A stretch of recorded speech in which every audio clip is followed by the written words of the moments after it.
자, 너무 날짜가 많이 지나서 스킵하려고 하다가 밀린 축제를 하기로 다시 생각을 했습니다. 5월 7일 주일 날짜요. 민수기 23장 27절로 24장 9절까지 말씀입니다. 발락이 발람에게 또 이르되 오라, 내가 너를 다른 곳으로 인도하리니 내가 거기서 나를 위하여 그들을 저주하기를 하나님이 혹시 기뻐하시리라 하고, 발락이 발람을 인도하여 광야가 내려다 보이는 부올산 꼭대기에 이르니 발람이 발락에게 이르되 나를 위하여 여기 7 제단을 쌓고 거기 수송아지 7마리와 숫양 7마리를 준비하소서. 발락이 발람의 말대로 행하여 각 제단에 수송아지와 숫양을 드리니라.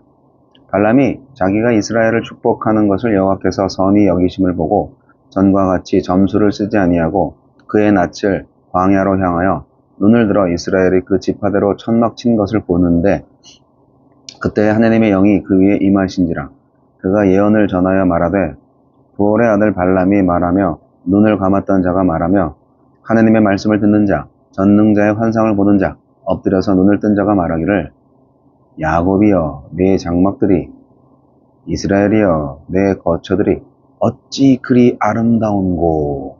그 벌어짐이 골짜기 같고 강가의 동산 같으며 여호와께서 심으신 침향목들 같고 물가의 백향목들 같도다. 그 물통에서는 물이 넘치겠고 그 씨는 많은 물가에 있으리로다. 그의 왕이 아각보다 높으니 그의 나라가 흥왕하리로다. 하나님이 그를 애굽에서 인도하여 내셨으니 그 힘이 들소와 같도다. 그의 적국을 삼키고 그들의 뼈를 꺾으며 화살로 쏘아 꿰뚫으리로다. 꿇어 앉고 누움이 수사자와 같고 암사자와도 같으니 일으킬 자 누구이랴. 너를 축복하는 자마다 복을 받을 것이요 너를 저주하는 자마다 저주를 받을지로다. 발람의 셋째 예언. 발람의 입에서 이스라엘을 향한 저주를 받아내려는 발락의 시도는 멈출 줄 모릅니다. 발람을 또 다른 바알 성지인 부올산으로 데려가지만 또다시 축복이 선포됩니다. 네, 하나님은 어떤 분입니까? 하나님은 아브라함에게 약속하신 대로 이스라엘이 믿음의 길을 걸을 때 복을 주십니다. 광야에서 떠돌던 이스라엘은 이제 시냇가에 심은 나무처럼 뿌리를 내리고 풍부한 물을 빨아들이면서 거침없이 자라 꽃을 피우며 변성할 것입니다. 흥왕하는 왕국이 되어 적국의 왕을 처단할 것이고 먹이를 덮치는 사자처럼 무서운 기세로 세력을 떨칠 것입니다. 이스라엘의 하나님이 축복의 근원이시니 그들을 저주하는 자가 도리어 저주를 받을 것입니다. 하나님은 사람이 아니시니 이 축복의 약속을 조금도 변경하지 않고 내 삶에도 실행하실 것입니다. 우리에게 주시는 교훈은 무엇입니까? 2번이나 발람에게서 이스라엘을 향한 저주가 아닌 축복의 예언을 듣고도 발락은 포기하지 않습니다. 신탁을 받는 장소를 바꾸면 신의 마음도 바뀌리라고 생각합니다.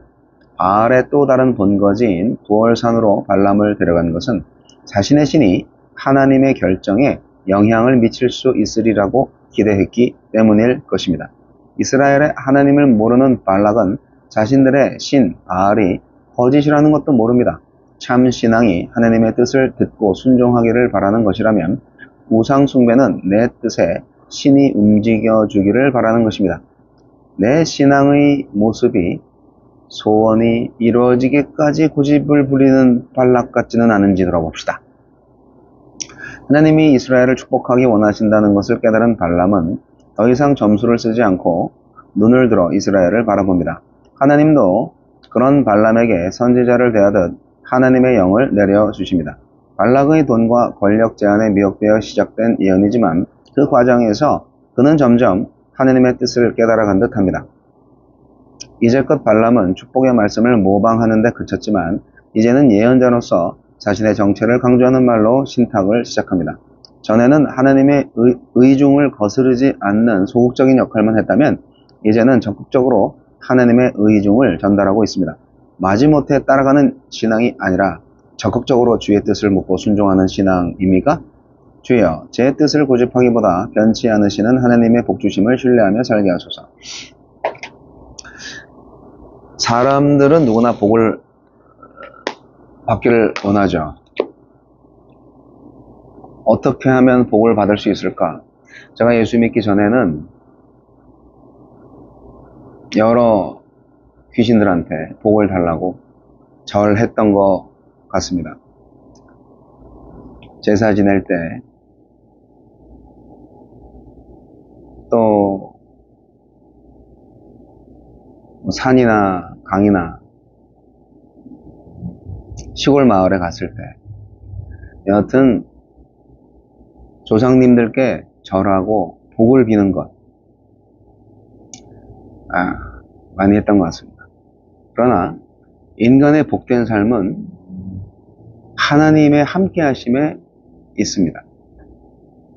그래서 정말 복을 받기를 원하신다면 하나님을 찾아서 그분을 의지하고 그분께 복을 구하는 것이 현명한 일입니다. 근데 복이라는 게 뭘까요? 복이라는 게 권력을 얻는 것, 부를 얻는 것, 명예를 얻는 것, 자랑거리를 얻는 것, 쾌락을 얻는 것, 육신적인 즐거움, 안정감, 이런 것들이 복된 삶이 될 것입니다만, 그리스도의 사람들은 어디서 복을 찾아야 할까 한번 다시 제대로 생각을 해봐야 할 것입니다. 하나님께서 함께 하시는 삶이냐, 하나님께서 함께 하시지 않는 삶이냐, 이게 가장 중요한 복의 차이가 아닐까요? 발락은 두려워하면서도 발람한테 이스라엘을 향한 저주를 또다시 요청을 합니다. 발람의 요구를 들어주기에 급급해하면서 사실 안절부절 못하죠. 이게 뭡니까? 불순종을 포기하지 않는 사람의 인생은 이렇게 불안하고 두렵습니다. 하나님 없는 사람은 어리석음 가운데 행하거든요. 여러분, 헛된 기대와 허무로 정말 인생을 허무하게 낭비하지 마세요. 발람은 갈등하죠. 하나님께서 이스라엘을 선택하셨고 그들과 함께 하심을 알면서도 발락이 하나님 사이에서 어떻게 해요? 발락이 불러서 왔는데, 근데 하나님이 이스라엘을 복주시는데, 어떻게 저주를 내릴 수도 있고, 안 내릴 수도 없고, 그렇게 갈등하고 있지 않겠습니까? 그러니까, 발락은 이제 바알을 섬기는 사람이죠. 발락의 말을 들을 것이냐, 아니면 하나님의 말을 들을 것이냐, 그 사이에서 주저하고 갈등하는 발람. 이 발람의 모습이 바로 우리들의 모습이 아닐까요? 하나님의 영이 강권하셔서 이스라엘을 축복했지만 그의 내면은 피폐하고 곤궁했습니다. 항상 갈등하는 사람들은 이렇게 혼돈과 고뇌와 방황뿐입니다. 진정한 만족이 없어요. 불안하죠. 그러나 어때요? 하나님께서 발람의 입을 통해서 함께 하시는 자의 복을 말씀하고 있습니다. 강가의 백향목 같은 풍성함과 언영이 있습니다. 물의 넘침과 같은 흥왕이 있습니다. 대적을 삼키는 승리가 있습니다. 하나님의 함께 하심에 풍성한 삶이 기다리고 있습니다. 영혼의 만족과 평안을 원하십니까? 그렇다면 하나님의 함께 하심을 구하십시오. 여러분, 복 있는 자의 삶이 어떤 삶입니까? 복된 삶의 관건은 하나님의 함께 하심에 달려 있습니다. 뛰어난 재능과 힘을 가졌다고 해도 주님이 함께 하지 않으시면 우리의 인생은 공허하고 불안합니다. 진정으로 풍성한 삶을 원하십니까? 그렇다면 무엇보다도 하나님의 함께 하심을 구하고 그 안에 거하기를 구하십시오. 사실은 복된 인생이란 하나님이 함께 하시는 인생 그 자체입니다. 여러분, 복된 인생을 살고 계신가요?